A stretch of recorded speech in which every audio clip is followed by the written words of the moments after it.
Hello everyone, welcome to my YouTube channel. Today I am in a video class 10 maths chapter 7 or an important question নতুন একটা question discuss করিম এই question to কিতাবত নাই so এনেকা ধৰণৰ question তোমালোকে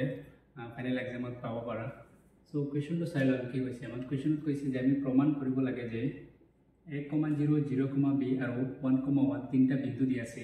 এই তিনটা বিন্দু কি হ'ব একৰেখীয় হ'ব ঠিক আছে যদিহে এই কন্ডিশনটো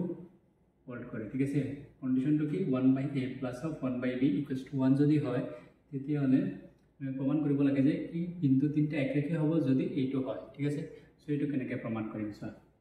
আমি জেনাৰেলি জানো যে তিনটা বিন্দু কেতিয়া একৰেখীয় হয় যদি তিনটা বিন্দু সাপোজ ইয়াতে তিনটা বিন্দু আছে ঠিক আছে যিকোনো তিনটা বিন্দু আছে এই তিনটা বিন্দু এটা ৰেখাত কেতিয়া দেখিব যেতিয়া ত্ৰিভুজৰ কালি কি হ'ব 0 হ'ব লাগিব এতিয়া আমি কি কৰিব লাগিব ত্ৰিভুজৰ কালিৰ ফৰ্মুলাটো ব্যবহার করে আমি এই কোয়েশ্চনটো সলভ করিম ঠিক আছে যেহেতু আমার কোয়েশ্চনত কইছে সো ইয়াতে এই বিন্দুটা একরেখীয় হ'ব তার মানে কি ত্ৰিভুজৰ কালি 0 হ'ব লাগিব এটা ত্ৰিভুজৰ কালিৰ ফৰ্মুলা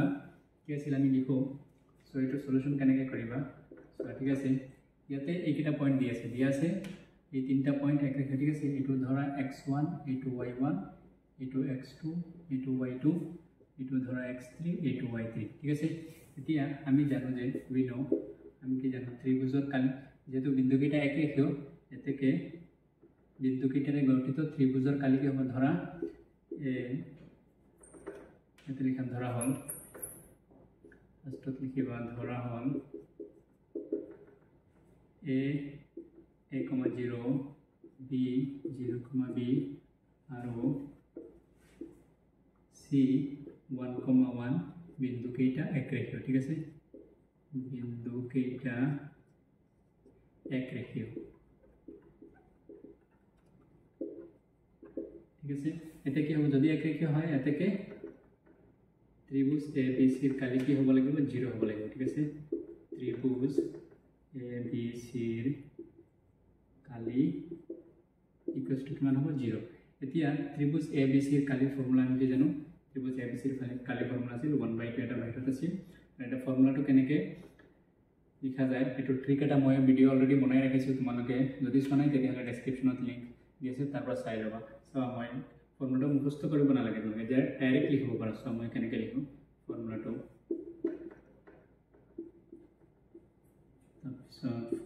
কেনেকৈ লিখিম আমি চোৱা সদায় মনত ৰাখিবা বাহিৰত x আৰু ভিতৰত y টাৰ্ম থাকে ঠিক আছে তো তিনটা আছে তিনটা লিখিবা x ভিতৰত y দিবা ঠিক আছে y মানে যাব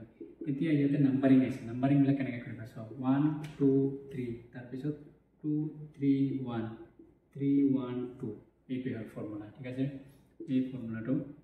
এই ত্ৰিভুজৰ কালি ইকুয়ালস টু কিমান হ'ব লাগিব 0 হ'ব লাগিব এতিয়া যেহেতু 2 ইয়াতে হৰণ হৈছে এটো সাথে মই যদি 2 মাল্টিপ্লাই কৰি দিও তেতিয়ালে 0 * 2 কি হৈ যাব আলটিমেটলি 0 হৈ যাব সো এটো ক্যান্সেল যাব ঠিক আছে এতিয়া আমি কি কৰিম ইয়াৰ পৰা চাই বেলেগটা বহাই দিম সো এটো হ'ল আমাৰ x1 y1 x2 y2 এটো আমাৰ কি x3 y3 এটা ইয়াত চাই বহাই দিম x1 এর মান কিমান a y2 - y3 y2 কিমান b minus of y3 কিমান 1 তাৰপিছত প্লাস x2 কিমান 0 y3 minus of y1 y3 কিমান 1 minus of y1 কিমান 0 plus x3 কিমান 1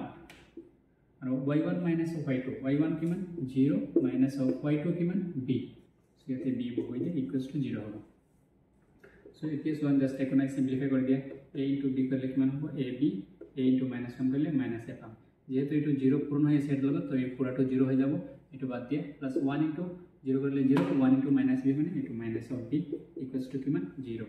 ইয়াৰ পৰা আমি কি লিখিব পাৰো ab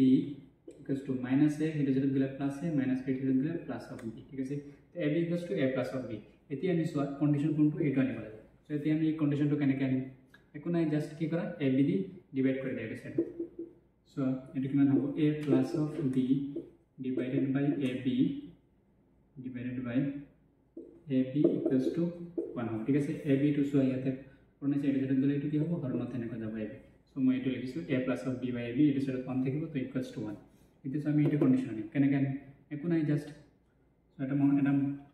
ঠিক মনে থাকিবা a minus of b divided by c যদি হয় তেতিয়াহলে এটা আমি লিখিব পাৰো এই দুটা a by c